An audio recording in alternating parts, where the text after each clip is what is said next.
Dans la lumière encore incertaine du matin marseillais, Aya restait figée, le téléphone toujours serré dans sa main, comme si le moindre mouvement risquait d'effacer ce qu'elle venait d'entendre. Ce n'était pourtant qu'un appel banal en apparence, un simple échange entre un vendeur et une acheteuse, mais pour elle, tout avait basculé en l'espace de quelques secondes. La voix qui avait traversé le combiné s'était inscrite dans son esprit avec une précision troublante, réveillant une sensation qu'elle ne pouvait ignorer, une reconnaissance immédiate qui ne laissait place à aucune hésitation. Depuis plusieurs jours, Aya avançait avec une détermination presque silencieuse, accumulant les indices sans jamais parvenir à les assembler complètement. L'affaire du « renard » lui échappait sans cesse, comme une ombre insaisissable, mais elle refusait de lâcher prise, convaincue qu'il existait un lien caché entre les éléments qu'elle avait déjà en sa possession. La camionnette, l'annonce en ligne, le prix, la date de vente récente, tout cela formait déjà une piste concrète, mais c'était cette voix qui venait désormais donner un visage à l'invisible, transformant une hypothèse en certitude intime. Elle prit le temps de revisualiser chaque détail de la conversation, comme pour s'assurer que son esprit ne lui jouait pas un tour, mais plus elle y repensait, plus cette impression s'imposait avec force.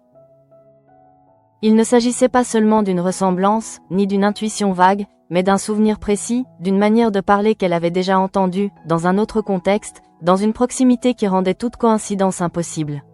Ce qui se dessinait peu à peu devant elle n'était plus une simple piste, mais une révélation qui risquait de bouleverser bien plus que l'enquête elle-même. Sans chercher à temporiser, Aya décida d'agir immédiatement, consciente que chaque minute pouvait permettre à la personne qu'elle soupçonnait de prendre de l'avance. L'adresse obtenue auprès du vendeur devenait alors un point de convergence, un lieu où toutes les suppositions pourraient enfin être confrontées à la réalité.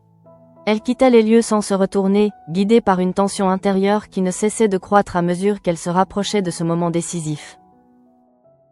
Pendant ce temps, Zoé évoluait dans un tout autre rythme, installée dans une routine soigneusement maîtrisée, où chaque geste semblait calibré pour maintenir un équilibre fragile. Rien dans son comportement ne trahissait une inquiétude apparente, et pourtant, une vigilance constante semblait habiter chacun de ses mouvements, comme si elle avait appris à vivre dans l'anticipation permanente d'un danger. Ce calme apparent n'était pas une absence de tension, mais au contraire le résultat d'un contrôle rigoureux, d'une capacité à dissimuler ce qui ne devait jamais apparaître. L'arrivée d'Aya devant la porte de l'appartement introduisit une rupture brutale dans cette mécanique silencieuse. Avant même que le moindre mot ne soit prononcé, quelque chose changea dans l'atmosphère, comme si la confrontation existait déjà dans l'air, prête à se matérialiser. Aya prit une brève inspiration, consciente que ce qu'elle s'apprêtait à faire ne relevait plus d'une simple vérification, mais d'un basculement irréversible où la vérité, une fois énoncée, ne pourrait plus être ignorée. Le bruit sec du coup frappé contre la porte résonna dans l'espace clos, attirant immédiatement l'attention de Zoé, qui interrompit ce qu'elle était en train de faire pour se diriger vers l'entrée. Son geste, pourtant ordinaire, était marqué par une prudence instinctive, comme si une part d'elle percevait déjà la nature inhabituelle de cette visite. Lorsqu'elle ouvrit enfin, le face-à-face s'imposa sans détour, plongeant les deux femmes dans un échange silencieux où chaque regard portait une charge que les mots ne faisaient que retarder. Aya entra sans attendre, installant d'emblée une présence qui ne laissait aucune place à l'évitement, et transforma l'espace en un terrain d'affrontement où le moindre détail devenait révélateur. Elle observa Zoé avec une attention minutieuse, cherchant dans ses réactions la confirmation de ce qu'elle savait déjà, tandis que Zoé tentait de maintenir une apparence de contrôle, malgré la tension visible qui commençait à apparaître dans son attitude. Ce moment suspendu, où rien n'était encore dit mais où tout semblait déjà compris, rendait la confrontation d'autant plus inévitable. Lorsqu'Aya prit finalement la parole, son ton mesuré contrastait avec la violence de ce qu'elle exprimait, car derrière cette apparente maîtrise se trouvait une accusation directe, formulée non pas comme une question, mais comme une évidence. Elle ne cherchait pas à obtenir une information, mais à confronter Zoé à une vérité dont elle ne doutait plus, transformant ainsi l'échange en une mise à l'épreuve immédiate, où chaque réponse, chaque silence, deviendrait un élément décisif. Face à cette déclaration, Zoé ressentit un choc intérieur qu'elle ne parvint pas à dissimuler complètement, car malgré tous les mécanismes qu'elle avait mis en place pour se protéger, elle comprenait que la situation venait de lui échapper. L'instant de bascule était arrivé, celui où la stratégie ne suffisait plus, où la simple présence d'Aya suffisait à rendre toute tentative de dissimulation fragile. Le temps de la maîtrise semblait céder la place à celui de la réaction, dans un équilibre instable où la moindre erreur pourrait lui être fatale.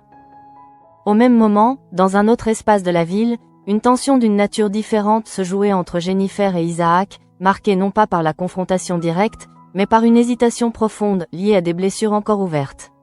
Assise face à Barbara, Jennifer peinait à mettre des mots sur ce qu'elle ressentait, consciente que la relation qu'elle avait entamée avec Isaac avançait à un rythme qui ne correspondait pas à ce qu'elle était prête à vivre. Le souvenir de Samuel, toujours présent, agissait comme une limite invisible, empêchant toute projection sereine dans un avenir affectif. Lorsqu'elle se décida finalement à parler à Isaac, ce ne fut pas dans un mouvement brusque, mais dans une démarche réfléchie, guidée par la nécessité d'être honnête sans pour autant rompre ce lien fragile.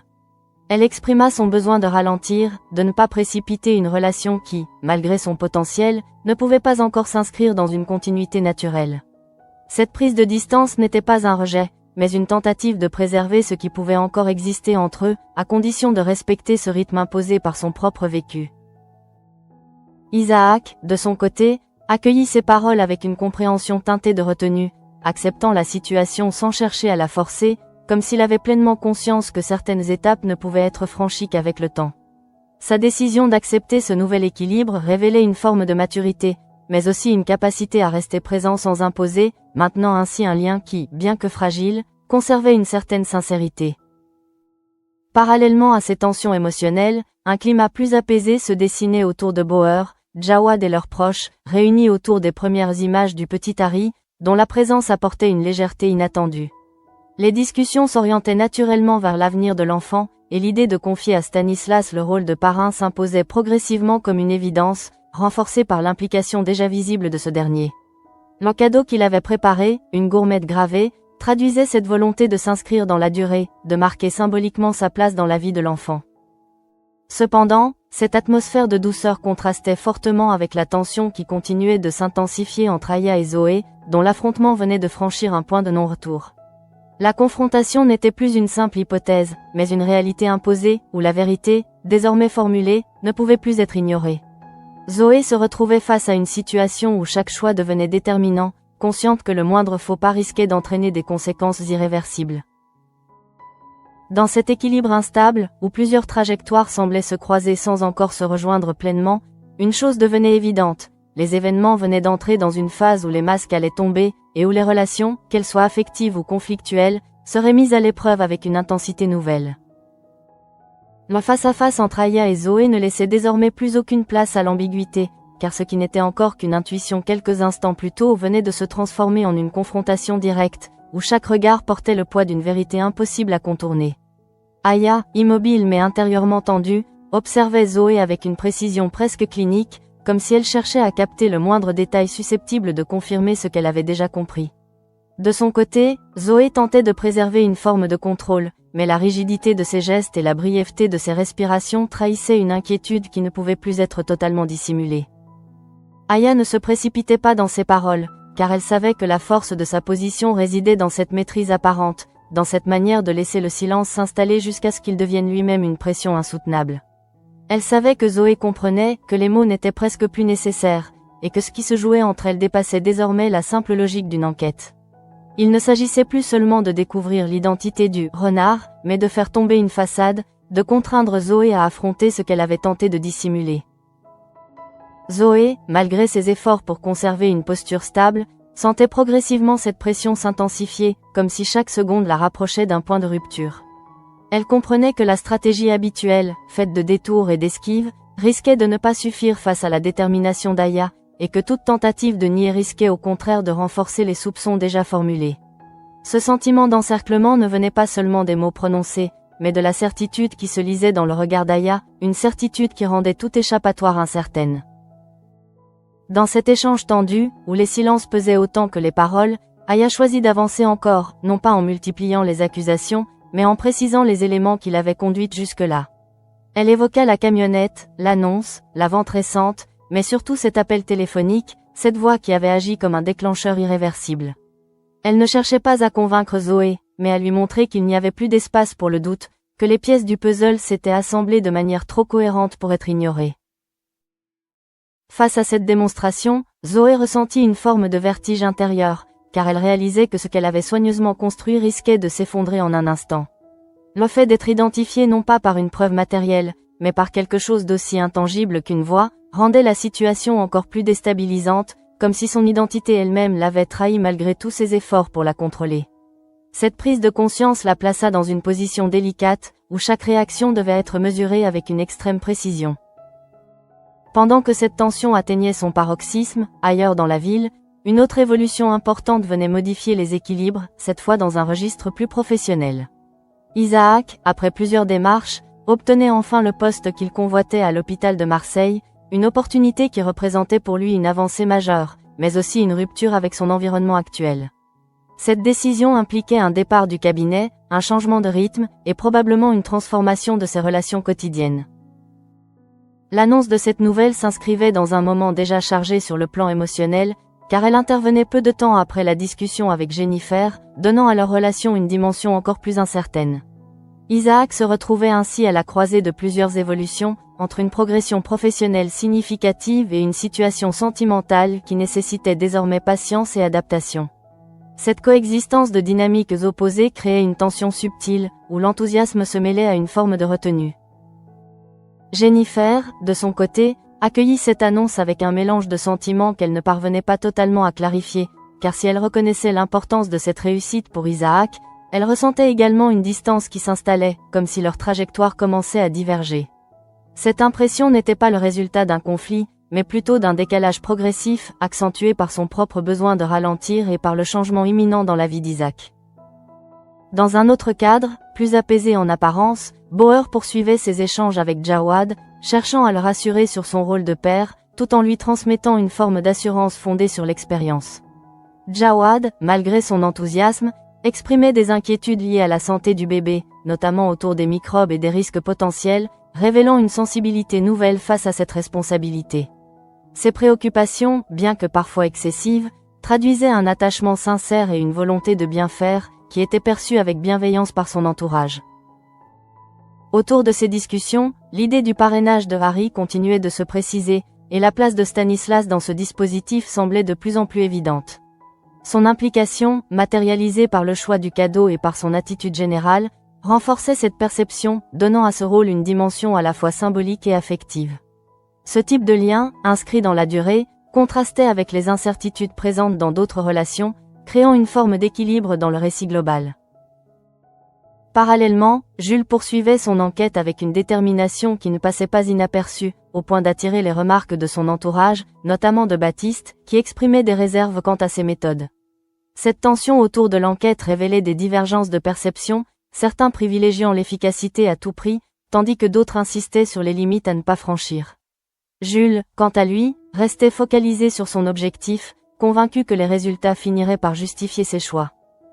Dans ce contexte, l'implication d'Aya aux côtés de Jules ne passa pas inaperçue, suscitant des interrogations, notamment de la part de Steve et Morgan, qui percevaient dans cette collaboration une proximité dépassant le simple cadre de l'enquête. Ces observations, bien que formulées avec une certaine légèreté, reflétaient une attention particulière portée à la dynamique entre Aya et Jules, laissant entrevoir des évolutions possibles dans leur relation.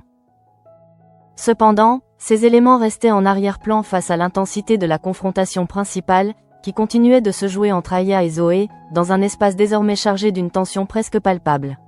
Le dialogue, bien que mesuré, avançait vers un point où les positions ne pourraient plus être maintenues dans leur forme initiale, car la pression exercée par Aya rendait toute neutralité impossible.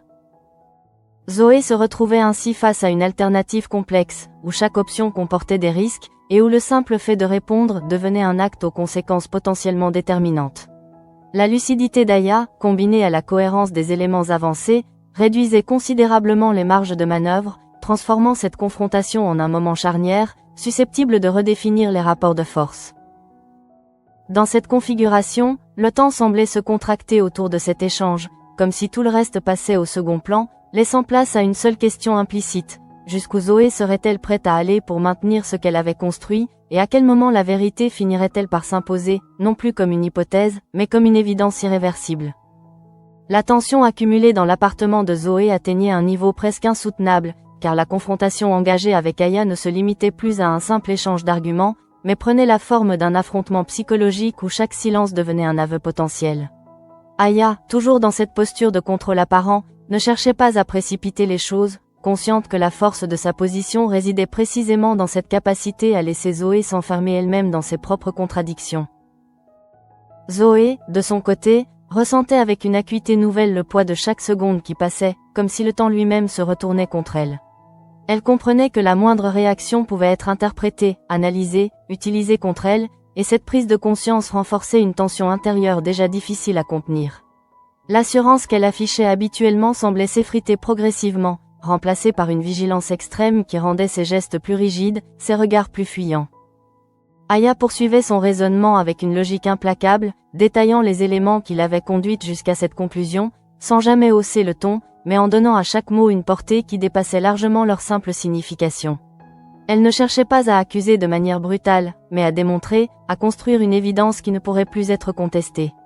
La camionnette, l'annonce en ligne, le délai de vente, le nom utilisé, et surtout cette voix, ce détail en apparence anodin mais décisif, formaient un ensemble cohérent qui rendait toute autre explication improbable. Dans cet enchaînement, Zoé se retrouvait progressivement privée de ses repères habituels, car ce qui faisait sa force, à savoir sa capacité à contrôler les informations et à manipuler les perceptions, se retournait contre elle. Être reconnue à travers sa voix introduisait une faille qu'elle n'avait pas anticipée, une forme de trahison involontaire qui la mettait face à une réalité qu'elle ne pouvait plus maîtriser entièrement. Cette situation la contraignait à repenser sa position, à évaluer les options qui lui restaient, tout en sachant que chacune d'elles comportait un risque élevé. Pendant ce temps, ailleurs, l'équilibre fragile entre Jennifer et Isaac continuait d'évoluer, marqué par une retenue qui s'installait progressivement comme une nouvelle norme. Après leur discussion, une forme d'accord implicite semblait s'être mise en place, basée sur le respect du rythme imposé par Jennifer, mais cette distance volontaire modifiait inévitablement la nature de leur relation.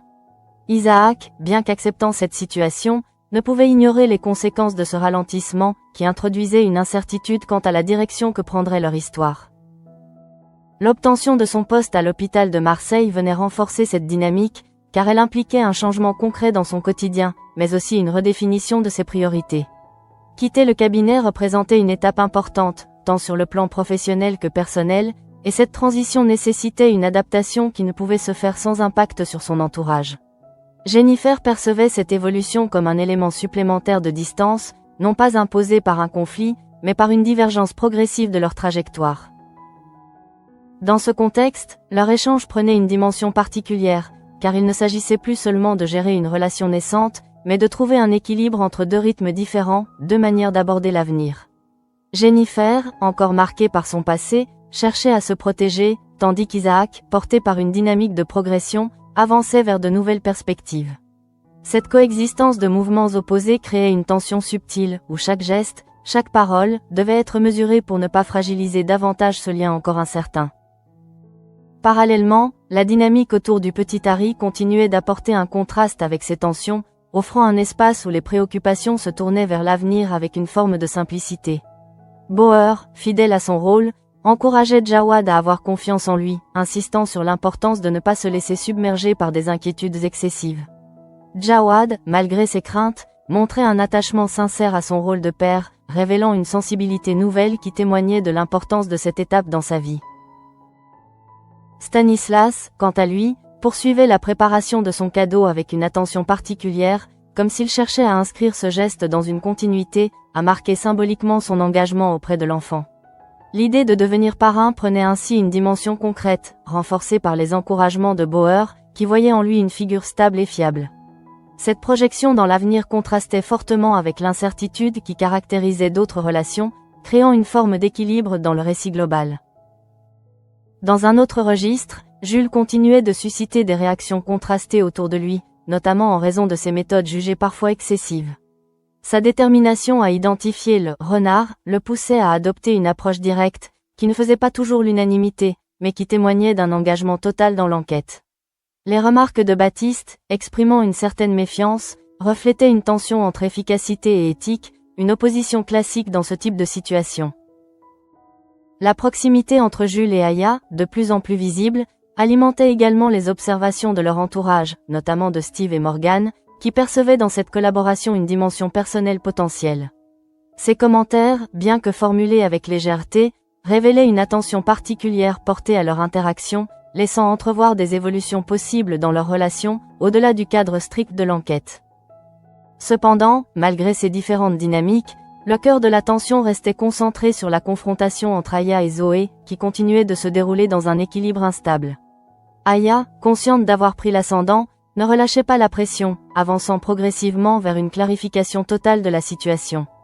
Elle savait que ce moment était décisif, que la manière dont Zoé allait réagir déterminerait la suite des événements.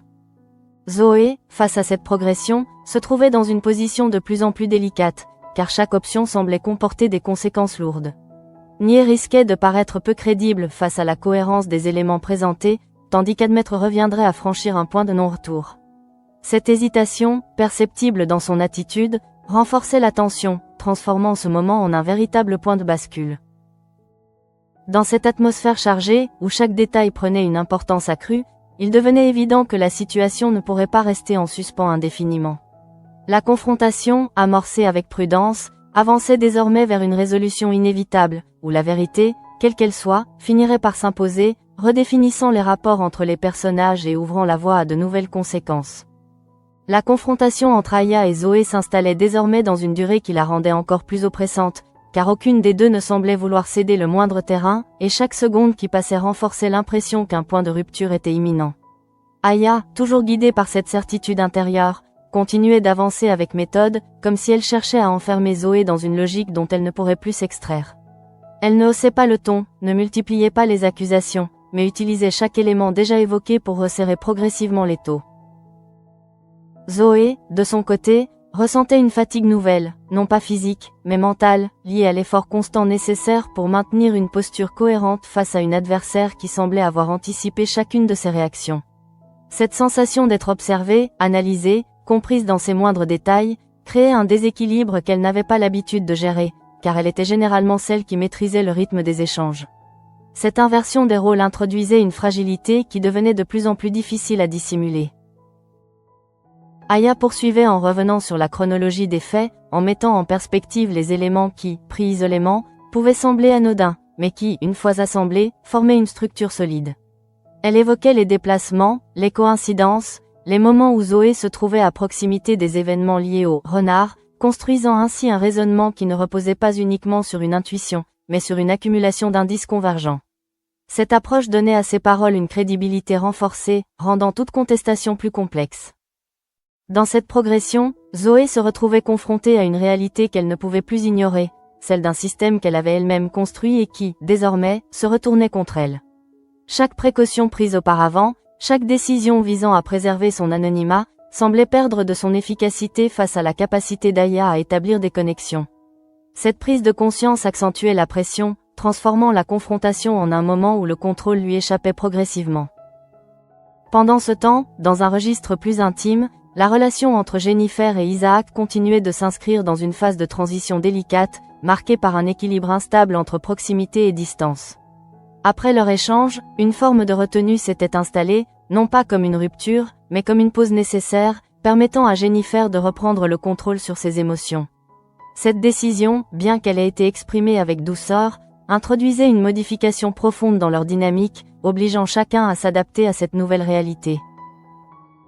Isaac, engagé dans sa transition professionnelle, se retrouvait lui aussi dans une phase de redéfinition, où ses priorités évoluaient en parallèle de sa situation personnelle. L'intégration à l'hôpital de Marseille représentait un défi, mais aussi une opportunité, qui nécessitait une implication totale. Cette évolution, bien que positive, accentuait le décalage avec Jennifer, dont le besoin de ralentir contrastait avec cette dynamique de progression. Cette divergence, bien qu'elle ne soit pas conflictuelle, introduisait une complexité supplémentaire dans leur relation.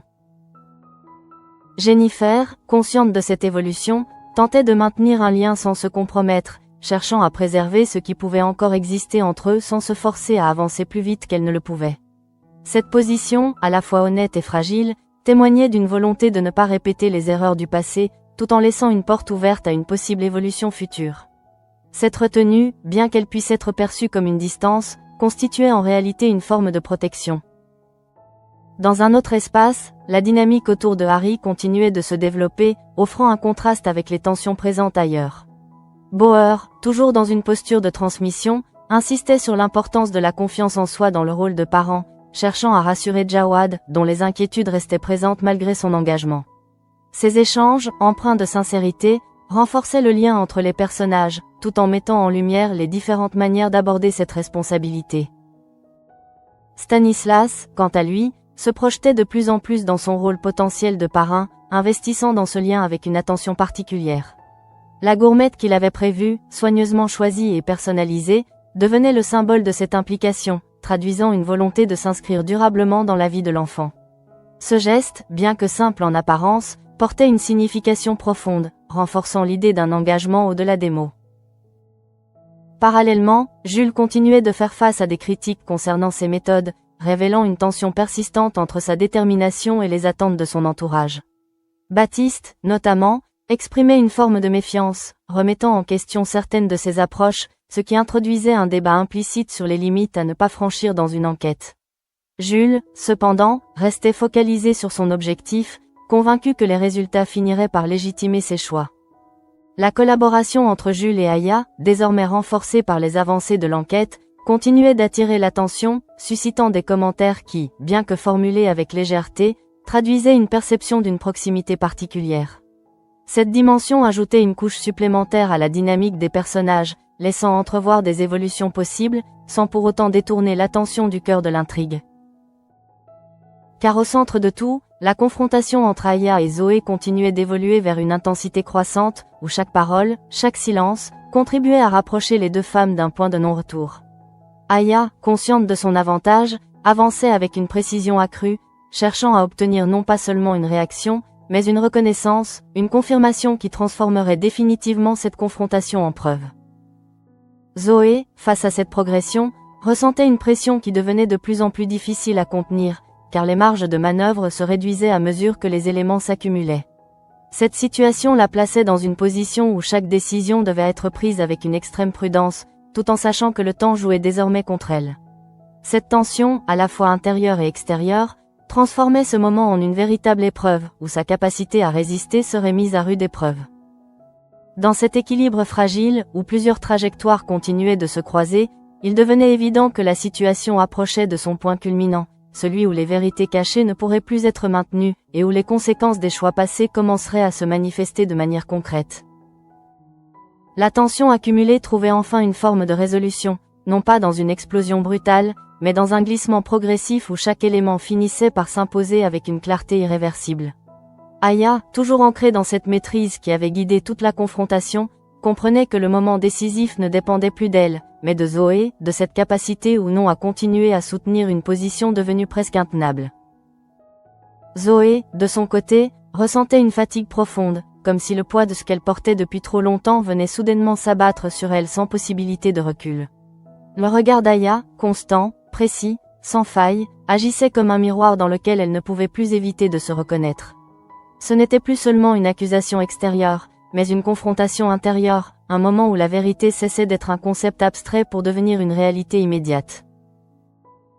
Dans cet espace réduit à l'essentiel, où toute distraction avait disparu, Zoé comprenait que la stratégie de résistance atteignait ses limites, car chaque tentative de détourner la situation risquait désormais de produire l'effet inverse. La cohérence du raisonnement d'Aya, combinée à cette reconnaissance vocale qui avait servi de déclencheur, constituait un ensemble suffisamment solide pour rendre toute négation fragile. Cette prise de conscience ne signifiait pas nécessairement un aveu immédiat, mais elle modifiait profondément l'équilibre de la situation. Aya, sans chercher à précipiter une conclusion, laissait volontairement cet espace s'installer, consciente que la pression exercée par le silence pouvait être plus efficace que n'importe quelle insistance verbale. Elle n'avait plus besoin d'ajouter d'arguments, car tout avait déjà été dit, et ce qui restait à venir dépendait désormais de Zoé. Cette posture, à la fois ferme et contenue, renforçait encore davantage son ascendant dans cet échange. Pendant ce temps, ailleurs, les différentes trajectoires amorcées au cours de la journée continuaient de produire leurs effets, inscrivant les personnages dans des dynamiques qui allaient au-delà de l'instant présent. Isaac, engagé dans sa nouvelle fonction à l'hôpital, commençait déjà à se projeter dans ce nouvel environnement, conscient que ce changement marquerait une étape importante dans son parcours. Cette évolution, bien qu'elle soit porteuse d'opportunités, impliquait également une adaptation, tant sur le plan professionnel que personnel. Jennifer, quant à elle, restait fidèle à la décision qu'elle avait prise, cherchant à maintenir une distance qui lui permettait de ne pas se laisser submerger par des émotions qu'elle ne maîtrisait pas encore pleinement. Cette position, bien que délicate, témoignait d'une volonté de construire sur des bases plus solides, même si cela impliquait de ralentir un mouvement qui, sans cela, aurait pu sembler naturel. Leur relation, suspendue dans cet entre-deux, conservait une forme d'équilibre fragile, dépendant désormais du temps et de la capacité de chacun à s'adapter. Dans un registre plus apaisé, les échanges autour de Harry continuaient de renforcer les liens entre les personnages, offrant une perspective tournée vers l'avenir, où les préoccupations se concentraient sur la construction et la transmission. Bauer, toujours dans ce rôle de guide, insistait sur l'importance de la confiance, tandis que Jawad, malgré ses inquiétudes, montrait une implication sincère, révélant une évolution personnelle significative. Stanislas, de son côté, voyait sa place se préciser, non seulement à travers le geste symbolique de la gourmette, mais aussi dans la manière dont son entourage envisageait son rôle auprès de l'enfant. Cette reconnaissance implicite renforçait son engagement, inscrivant son action dans une continuité qui dépassait le simple cadre de l'événement. Cette projection dans le futur contrastait avec l'incertitude présente dans d'autres relations, créant un équilibre subtil entre stabilité et tension.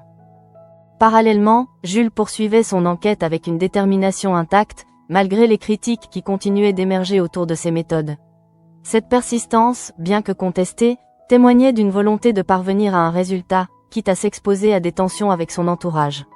La dynamique entre lui et Aya, désormais renforcée par les avancées obtenues, continuait d'attirer l'attention, suggérant que leur collaboration pourrait évoluer au-delà du cadre strictement professionnel. Cependant, malgré ces différentes évolutions, l'attention restait concentrée sur le moment charnière qui se jouait entre Aya et Zoé, car c'est là que se dessinait la véritable transformation de l'intrigue. Ce qui avait commencé comme une enquête prenait désormais la forme d'une révélation, où les identités, les intentions et les conséquences allaient progressivement se dévoiler. Zoé, face à cette situation, comprenait que la suite ne dépendrait plus uniquement de sa capacité à se défendre, mais de la manière dont elle choisirait d'affronter cette réalité. Le temps de la dissimulation semblait toucher à sa fin, laissant place à une phase où les décisions prises auraient un impact direct sur son avenir. Cette prise de conscience, bien que difficile, marquait une transition essentielle, annonçant des développements à venir. Aya, quant à elle, restait fidèle à sa ligne de conduite, déterminée à aller jusqu'au bout de ce qu'elle avait commencé, sans se laisser détourner par les éventuelles résistances. Cette constance, associée à la clarté de sa perception, faisait d'elle un élément central de cette évolution, capable d'influencer le cours des événements de manière décisive. Dans cet enchevêtrement de trajectoires, où les histoires personnelles se mêlaient aux enjeux de l'enquête, une chose devenait évidente, les équilibres établis étaient en train de se transformer, et les conséquences de cette journée allaient se prolonger bien au-delà de cet instant, redéfinissant les relations et ouvrant la voie à de nouvelles tensions.